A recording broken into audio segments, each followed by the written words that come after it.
ಇನ್ನು ಉತ್ತರ ಕನ್ನಡ ಜಿಲ್ಲೆಯಲ್ಲಿ ಗುಡ್ಡ ಕುಸಿತದ ಆತಂಕ ಎದುರಾಗಿದೆ. 3 ದಿನಗಳಿಂದ ಜಿಎಸ್ಐ ತಜ್ಞರ ತಂಡ ಅಲ್ಲಿ ಬೀಡು ಬಿಟ್ಟಿದೆ.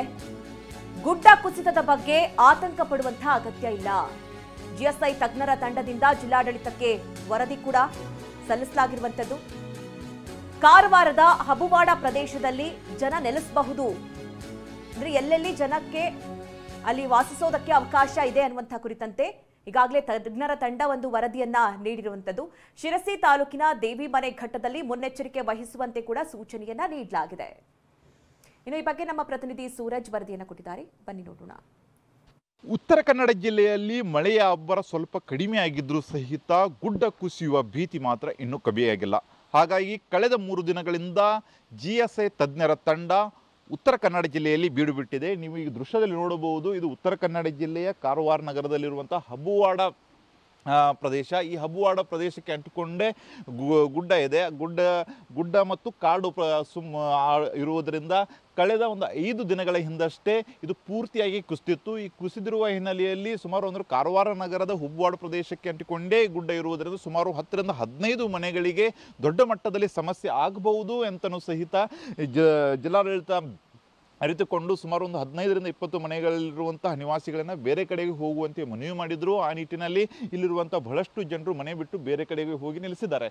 ಕಳೆದ 3 ದಿನಗಳಿಂದ ಏನು ಇಲ್ಲಿ ಕಾರವಾರ ತಾಲೂಕಿನಲ್ಲಿ ತಜ್ಞರ ತಂಡ ಏನು ವರದಿ ಸರ್ವೆ ಮಾಡಿದೆ. ಆ ಸರ್ವೆ ಪ್ರಕಾರ ಈ ಹಬುವಾಡದಲ್ಲಿರುವಂತಹ ಈ ಗುಡ್ಡವನ್ನು ಸಹಿತ ಸರ್ವೆ ಮಾಡಿದ್ದಾರೆ. ಸರ್ವೆ ಮಾಡಿದಾಗ ಗುಡ್ಡ ದೊಡ್ಡ ಮಟ್ಟದಲ್ಲಿ ಕುಸಿಯುವುದಿಲ್ಲ. ಆ ಗುಡ್ಡ ಕುಸಿರೂ ಸಹಿತ ಈ ಮನೆಗಳಿಗೆ ಯಾವುದೇ ರೀತಿಯಾದ ಸಮಸ್ಯೆ ಆಗಲ್ಲ ಅಂತಲೂ ಸಹಿತ ತಜ್ಞರ ತಂಡ ಹೇಳಿದೆ. ಯಾಕಂದರೆ ನೀವು ದೃಶ್ಯದಲ್ಲಿ ನೋಡ್ತಾ ಇದ್ದೀರಾ, ಮೇಲ್ಭಾಗದಲ್ಲಿ ಸ್ವಲ್ಪ ಕೆಂಪು ಮಣ್ಣೆ ಇದೆ, ಅದರ ಬಿಟ್ಟರೆ ಕೆಳಗಡೆ ದೊಡ್ಡ ಬಂಡೆಕಲ್ಲುಗಳಿದ್ದಾವೆ. ಆ ಬಂಡೆಕಲ್ಲುಗಳು ಬಹಳಷ್ಟು ಪ್ಯಾಕ್ ಆಗಿ ಕೂತಿರುವುದರಿಂದ ಅವು ಬಂಡೆಕಲ್ಲುಗಳು ಅಷ್ಟು ಈಸಿಯಾಗಿ ಕೆಳಗಡೆ ಉರುಳುವುದಿಲ್ಲ ಅಂತಲೂ ಸಹಿತ ತಜ್ಞರ ತಂಡ ಹೇಳಿದ ಬಳಿಕ ಈಗಾಗಲೇ ಜಿಲ್ಲಾಡಳಿತ ಒಂದು ರೀತಿಯಾದಂತಹ ಧೈರ್ಯ ಬಂದಿದೆ. ಇಲ್ಲಿ ಜನರನ್ನ ಮತ್ತೆ ಈ ಪ್ರದೇಶಗಳಿಗೆ ಬರೋದಕ್ಕೆ ಅವಕಾಶ ಕೊಡಬಹುದು ಎಂಬ ನಿಟ್ಟಿನಲ್ಲಿ. ಹಾಗಾಗಿ ಇನ್ನೂ ಈ ಸರ್ವೆಗಳು ಮಾಡ್ತಾನೆ ಇದ್ದಾರೆ. ಅದರಲ್ಲಿ ಪ್ರಮುಖವಾಗಿ ರಾಷ್ಟ್ರೀಯ ಹೆದ್ದಾರಿ 66ಕ್ಕೆ ಅಂಟಿಕೊಂಡು ಪಶ್ಚಿಮ ಘಟ್ಟಗಳ ಸಾಲ ಏನಿದೆ, ಅದರಲ್ಲಿ ಪ್ರಮುಖವಾಗಿ ಈ ಕಾರವಾರ ನಗರಕ್ಕೆ ಅಂಟಿಕೊಂಡಿರುವಂಥ ಟನಲ್ಗಳ ಬಳಿಯೂ ಸಹಿತ ಗುಡ್ಡ ಕುಸಿಯುವ ಆತಂಕ ಇದ್ದ ಹಿನ್ನೆಲೆಯಲ್ಲಿ ಒಂದು ಟನಲನ್ನು ಸಹಿತ ಕ್ಲೋಸ್ ಮಾಡಲಾಗಿತ್ತು.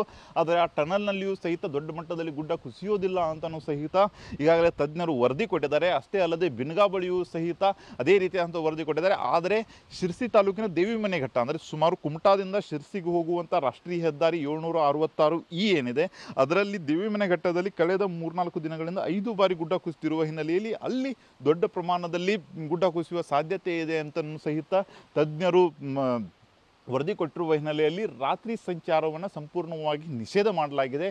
ಅಷ್ಟೇ ಅಲ್ಲದೆ ಎಲ್ಲಿ ಗುಡ್ಡ ಕುಸಿದೆ ಅಲ್ಲೇ ಮತ್ತೆ ಗುಡ್ಡ ಕುಸಿಯುತ್ತಿರುವ ಹಿನ್ನೆಲೆ ಅಲ್ಲಿನ ಮಣ್ಣನ್ನು ಹೆಚ್ಚಿನ ಪ್ರಮಾಣದಲ್ಲಿ ತೆಗೆಯದಂತೆಯೂ ಸಹಿತ ಈಗಾಗಲೇ ಜಿಲ್ಲಾಡಳಿತಕ್ಕೆ ತಜ್ಞರು ಮನವಿ ಮಾಡಿರುವ ಹಿನ್ನೆಲೆಯಲ್ಲಿ ಅಲ್ಲಿರುವಂತಹ ಜಿಲ್ಲಾಡಳಿತವು ಸಹಿತ ಎಚ್ಚೆತ್ತುಕೊಂಡ್ಬಿಟ್ಟು ಈಗಾಗಲೇ ತಜ್ಞರು ಇನ್ನೂ ಅಧ್ಯಯನ ಮಾಡ್ತಾನೆ ಇದ್ದಾರೆ. ಆದರೆ ಇವತ್ತು ಸಾಯಂಕಾಲದವರೆಗೆ ಯಾವೆಲ್ಲ ಭಾಗಗಳಲ್ಲಿ ಏನೆಲ್ಲ ನಿರ್ಣಯವನ್ನು ಕೈಗೊಳ್ಳಬೇಕು ಎನ್ನುವ ನಿಟ್ಟಿನಲ್ಲಿ ಜಿಲ್ಲಾಧಿಕಾರಿಗಳು ಮಾಹಿತಿಯನ್ನು ನೀಡಲಿದ್ದಾರೆ ಅಂತ ಹೇಳಲಾಗ್ತಾ ಇದೆ. ಕ್ಯಾಮರಾಮನ್ ಮಂಜುನಾಥ್ ಜೊತೆ ಸೂರಜ್ ಉತ್ತುರೆ, TV9 ಕಾರವಾರ.